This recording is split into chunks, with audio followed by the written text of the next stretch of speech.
Now, over the last month or so, we've been having some semi-regular interviews and chats with people that are involved in what is a huge expansion at Crawford. And Yvonne, that's the wellness centre.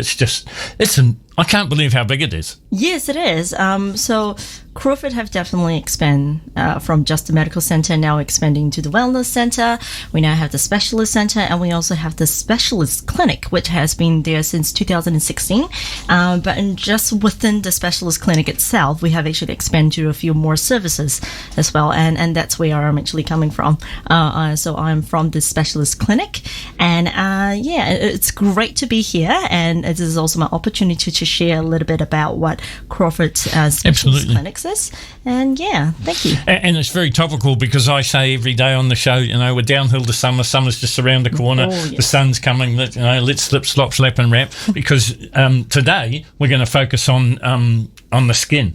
Yes. So as one of the services that we provide in Crawford Specialist Centre, just a little step back. So what we are a multi-specialist clinic that brings a range of expert service under the one roof.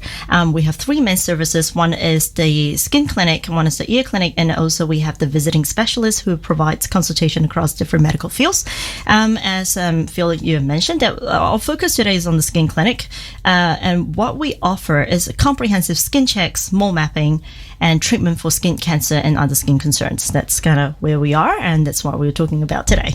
And I guess, and I might be wrong, but I don't think so because I'm of that generation, you've got your work cut out for you, because when I was a kid, it was the thing to do to slather yourself in baby oil and then lie in the sun until you were stupefied, and then go and have a swim, and then do it again and again and again, and rinse and repeat. Yes, so that's definitely one of the big things that we see in our skin clinic, is that it's not just the one-off sunburn that we see, it's actually the long-term sun exposure that has actually caused the damage and changed the DNA within the skin.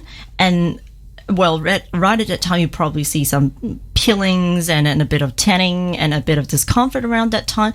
But it's actually over the years, slowly, usually around in the 60s and 70s, that's where, I'm 60 to 70 years old, that's when you start to see a bit of what we call precancerous, or there are signs and symptoms of skin cancer that's popping out. So that's what we deal with a lot with our skin clinic nowadays. We talked a little bit off air, and I said to you that my mum and dad were probably foundation patients with Bruce, and my dad was a runner. And back in the day when you were running in the 60s and 70s, in the summer, you're only wearing a pair of shorts and shoes. You weren't wearing a singlet or anything like that. And I know that Bruce Greenfield would have taken so many chunks off my dad's shoulders and back. You could probably build a new one. Yes. That's definitely one of the things that we focus a lot in our ear clinics. It's about the education. It's about changing the mentality. It's about telling people that, hey, it's actually not that great to be doing that anymore. So they say, put on your hats, using the right products, using the right sun protections. That's what we talk about all the time. Yes. And that's quite contentious, isn't it? Because the right protection, in the old days it used to be SPF 30 or something like that, but now it's way higher. It is. So they have actually come up with the new recommendations, and they are going to change the regulation in Australia and New Zealand. They're going to change it so that the SPF needs to be 50 and above, and then it needs to be some sort of water resistant to a certain degree on it. So a lot of things that people didn't realize, and I guess this is also my opportunity to actually share that knowledge, is that when you use sunscreen, a lot of people say, hey, I've been putting on sunscreen in the morning, why am I still getting sunburn? The thing is, you do have to reapply every 2 hours, especially if you're swimming or sweating. So during the summer, when you're out there sweating, they do actually get away with that. And avoid the sun between 10 o'clock to 4 o'clock. That's the time when we're the most active, right? But those are the time when the UV levels are at their highest. And a lot of people say, I put on sunscreen, but why am I still getting all of this problem? And say, hey, because you're missing your ears, you're missing the back of the neck. All right. Feet, for example, your hand. And people didn't realize that when you're driving, you're still giving the UV exposure.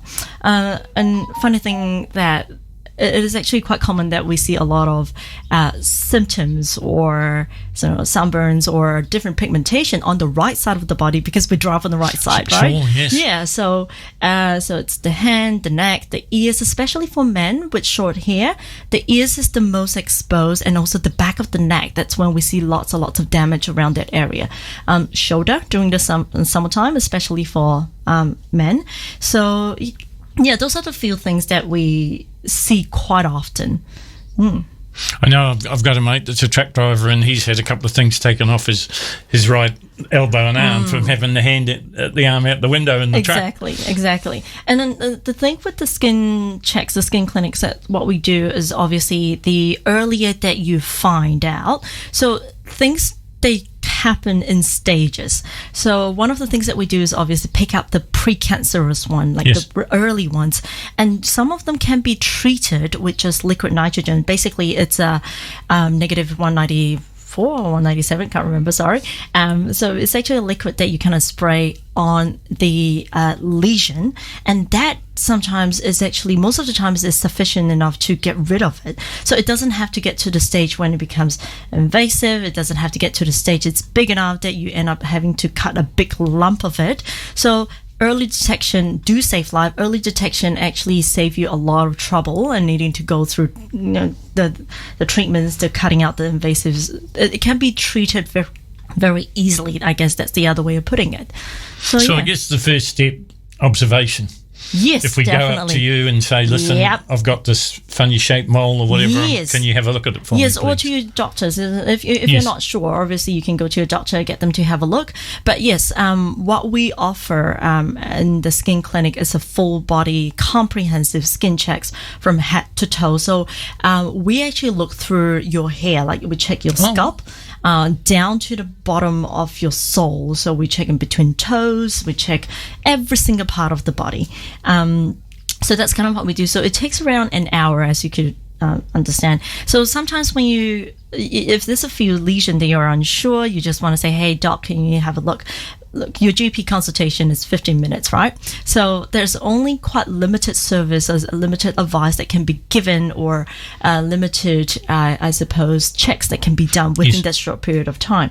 So that's where we step in. So we take that away from your GP, so your GP can focus on something else that is, that's your other part of the concern, and we look after the skin part. So you come to us, then we can actually check from top to bottom.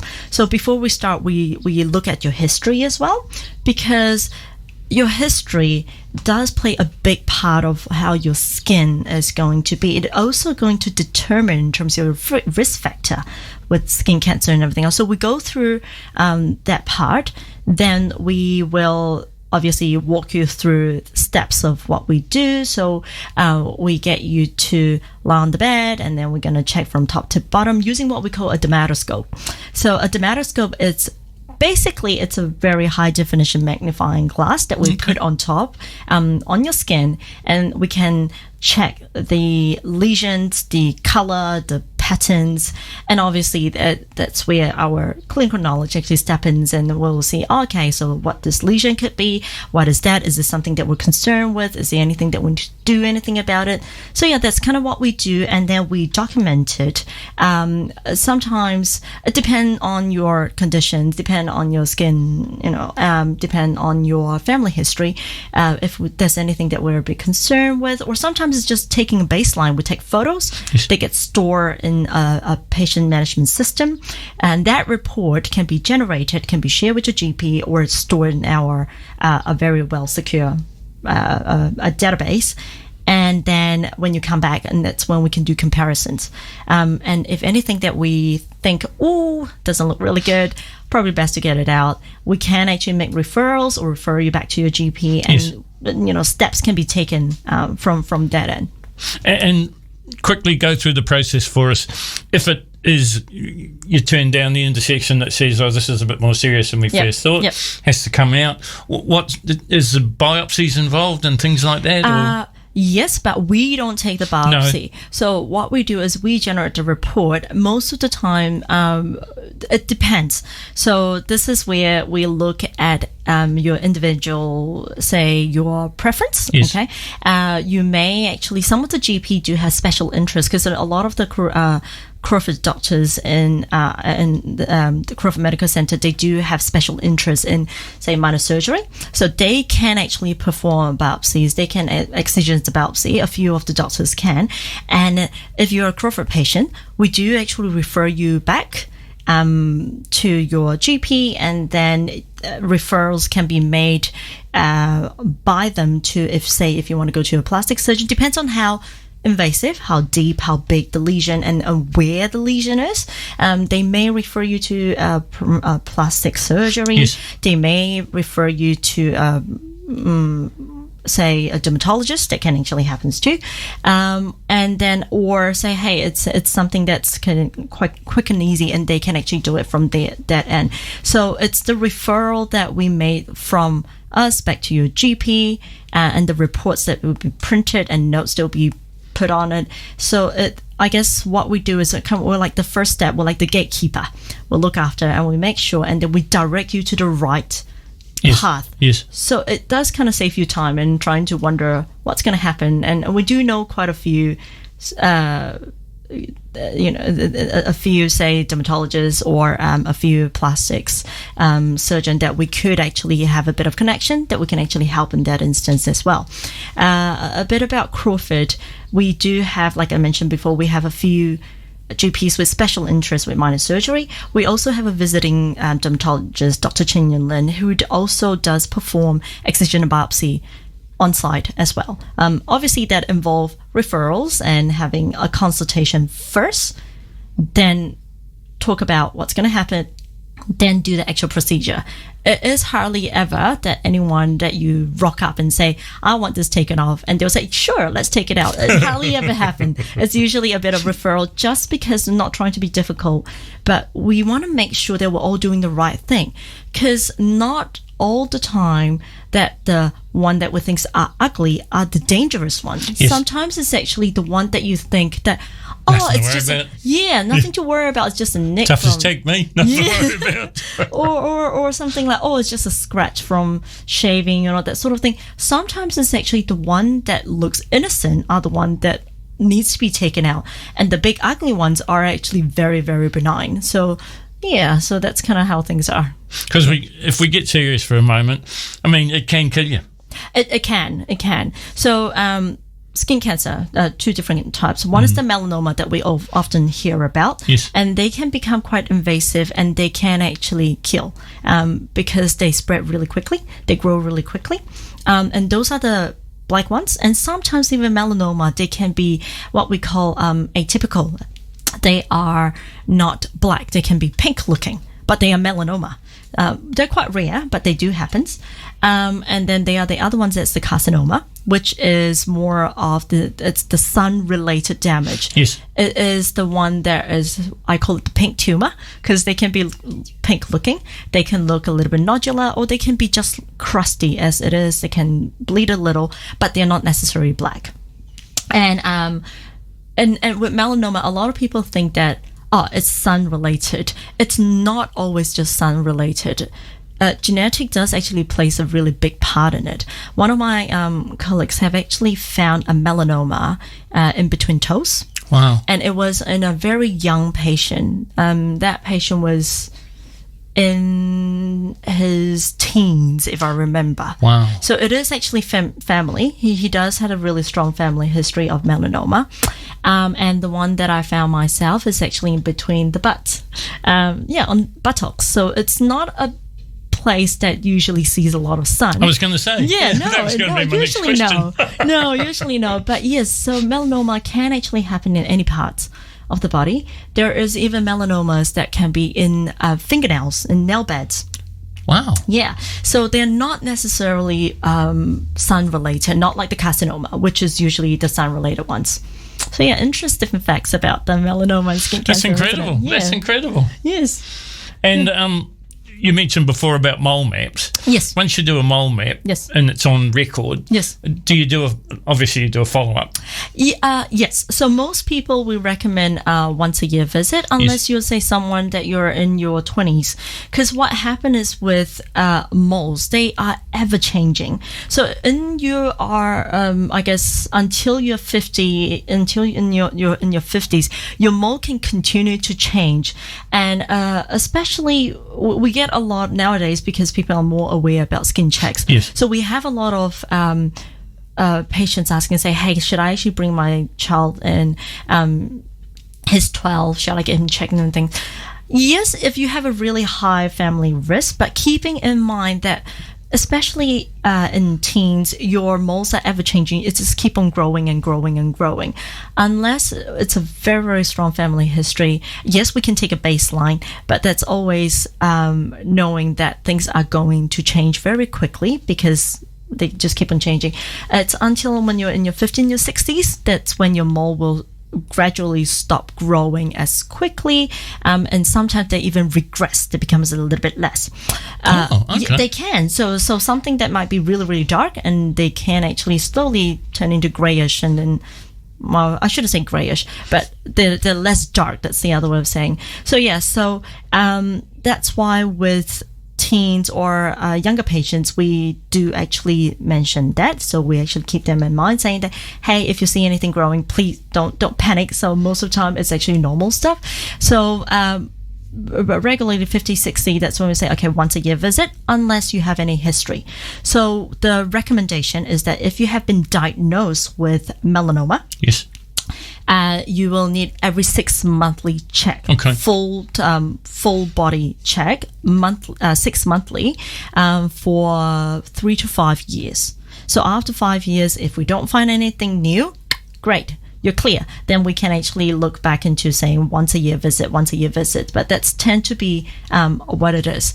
But we also teach our patient to look for signs for precancerous ones. Sure. The pink ones, the crusty ones, the itchy ones. So that's a lot of education involving in the 1 hour session. And do I understand this right? Because I know when we had the wellness guy, the psychologist, Yes. and he said you don't necessarily have to be a Crawford patient as long as you're a patient listed in the East Auckland area. You can actually come from Whangarei. You can be anywhere. Wow. So it is, we don't require a referral to come and do a skin check with us at Crawford Specialist Clinic. The only thing that we ask for is that if you do have any previous checks done, if you can, bring the report in so we can do a bit of comparison. Otherwise, we can always start fresh. That's actually not a problem at all. So yeah, it is actually a very nice and easy process. All you need to do is give us a call or walk up to us, and then we can actually start looking at bookings. And we have clinics running Tuesday, Wednesday, and Fridays. We may actually increase more, depends on the demands. So it is actually a really nice, quick, easy process for that. And is it busy at the moment? Yes, with summer coming, and I think if I'm not mistaken, the waiting list at the moment is 1 to 2 weeks. Okay. We are in the process of opening more clinics, but it's just trying to juggle around and see what we can do. Yeah. When we first met, it was at the Midwinter Awards in the Picton Centre, and Bruce was awarded, I think, services to the community. Is that the underlying reason for the clinic, or is it just the fact that medical health, if you want to call it that, has just evolved to this situation? Well, I guess a bit of both, I would say. So obviously Crawford, we are expanding, and it has always been what we do is we want to look after our community. We wanted to do what is best, and we want to provide. Basically, it's almost like a one-stop shop that you come to us, you have everything, we look after you from top to bottom and everything. So with the skin cancer, a lot of I guess, and from a community perspective, a lot of us actually didn't realize that Crawford has been doing skin checks since 2019. Okay. But we just never had any chance to do more of a marketing because we were always more focused with our ear clinic, but now with more people, it's more awareness. It's actually word of mouth that we're getting more and more patients that's coming in, and it's like, hey, maybe it's time for us to look at expanding into the skin clinic, and look with the new service, with the new, I guess, the expansion that's happening. This is time for us to say, let's put us out there, and this is what we've been doing, and this is what we can do for you. So yeah, a bit of both. So from a community's perspective, Crawford has been looking after the community for a very long time, and also because we're expanding as well, and the demand is there, people are more aware, and it's also like what you mentioned before, like it's now in the generation, that's where we started to see a lot of this skin cancer that's starting to pop up, which probably wasn't there before, but it's starting to pop up nowadays. So with that in mind, do you think, and this is my final question, do you think that because like my generation, we probably didn't know any better, but now people do know better? Yes. And you can see that with all the kids wearing hats to school, exactly, and things like that. At school. But yeah. Will the demand ease off, do you think, or will it be a continuous thing? I would say it could be a continuous, because it's more of it's almost like a regular check, right? It's like going to the dentist. You don't go just to the dentist until... Because you have toothache. Yeah, when you have toothache. It's more of a regular check. And I think that the demand will continue to grow, as in people will be more aware, and more people will want to get their skin checked. And sometimes it's actually not just about skin cancer as well. So sun can actually do a lot of, when we say damage, it can actually do to things like aging. Yes. So it's from a cosmetic perspective, from an aesthetic perspective, it will have some sort of impact in there as well. And that is also why with Crawford, the skin clinic, we are expanding one of our new service as aesthetic clinic, because there is a correlation in there. And yeah, so a little bit of watch the space, it is happening. So we're definitely linking the aesthetic and then with the skin care and the sun protection. It's all related. So yeah. Yeah, because if you think back, like when I was a kid, like there was a couple of, well, crussy's not the right word, but older fishermen types down in my parents lived in Cockle Bay, and we used to see them all the time, and they were like bronzed, but they were really leather skinned, and they wore that with a badge of honour. Yeah, but that's the wrong thinking. It is, I would say. It's things are definitely changing. It's evolving, and it's no longer the recommended best practice. And a lot of people actually doesn't realize is that the water, it can be very, very reflective. Yes. And if you spend a lot of time by the beach in the water fishing and things like that, you are actually a lot more exposed, because you're actually basically surrounded by mirror. So all the UV exposure is really, really high. So for you out there who like is fishing or by the beach, there's a lot of this sun protection clothing out there. Sunscreen obviously will be the best thing to do, but sun protection clothing, something like UV protecting clothes, they are thin, they are like a rash shirt. Yeah, like a rash shirt, and something almost like a cardigan jacket looking, but they're really thin, very, very breathable, but they are they say UV protective. So those are the things that you might want to look into and invest into, because they are really worth having one. And the other thing, we just had the Auckland Marathon and 17,000 people ran it, which was fantastic. I know when I was a runner, even though I'd sometimes wear a hat, my face always got sunburned. Yes. And that was the reflection from the road, wasn't it? It can be. And also, cap is actually not covering a lot. No, because you need a sun hat to cover the ears. So you do actually need a white brim or a sunscreen. And one of the extra things that I'm going to share is that sunscreen. A lot of people didn't realize that in order for you to do a full coverage, you actually need a full length of the finger, like two of the full length of the finger, so for the full face. That's how much sunscreen you'll be doing. And a lot of people actually say, hey, my dietitian or my nutritionist said that I actually I need sun to actually get vitamin D. Oh, vitamin D, agree. yes. Yes, totally agree. But what you actually don't realize is that sometimes even when you put on sunscreen, you're actually not covering the whole thing. So you'll still be getting some of the vitamin Ds, don't worry. But sunscreen, definitely go for it. It's not just the face, not just the neck, not just behind the ears. It's about your arm as well, and wherever you're exposed, your hand, your feet, and everything. And should you rub it in, or should you just leave it? Oh, rub it in, definitely rub it in. Yeah. And obviously because if you just leave it on, and it can be quite sticky as well. So there's a few brand that that we recommend, depends on what people like and dislike. A lot of them is because that they can sting in the eye. There was a few brand that we would recommend, and they are actually really good for sensitive skin. And recently there has been a consumer report. I strongly suggest everyone have a look at it, because there's actually a few ones that we think are really up for standard, but they haven't even passed the test. Oh, wow. And it has been a few years. And one of them, unfortunately, is the Cancer Society. Oh, yes, I read something about this. Yes, so funny enough, the Cancer Society, but they haven't been achieving what they claim to be. So really important to know which sunscreen to get when you're out there. All right, so the message is, folks, and we say it every day here, slip, slop, slap and wrap. Be careful, because I know when I first went to Australia when I was just a young teenager, everyone said, oh, you got to watch the sun in Australia, it's so powerful. New Zealand's worse now. It is actually worse. And, just a lot of people think that, I'm just going out for 10 minutes. Actually, 10, 15 minutes, that's enough to actually cause damage. So, yeah, even you're putting out the laundry, put on a hat, cover yourself. Definitely cover yourself. Yep. All right. Well, fantastic to have you in the studio. Really Thank you so much. Appreciate you taking the time to tell us all about the skin clinic up there at Crawford. Man, it just gets bigger and bigger. I can't believe it. If you had said to me 20, 30 years ago that this is what it would become now, I just would never have believed it. Oh, I think a lot of them wouldn't imagine this is happening. Yeah.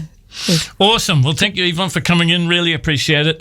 That's Yvonne. She's from the Crawford Medical Team in their wellness clinic up there at the top of Picton Street. We've got another interview coming next 2 weeks, I think. In 2 weeks' time. And Yvonne will be back, and we'll be talking ears then. Yes. So it's coming up to 9:30 here on East FM. Let's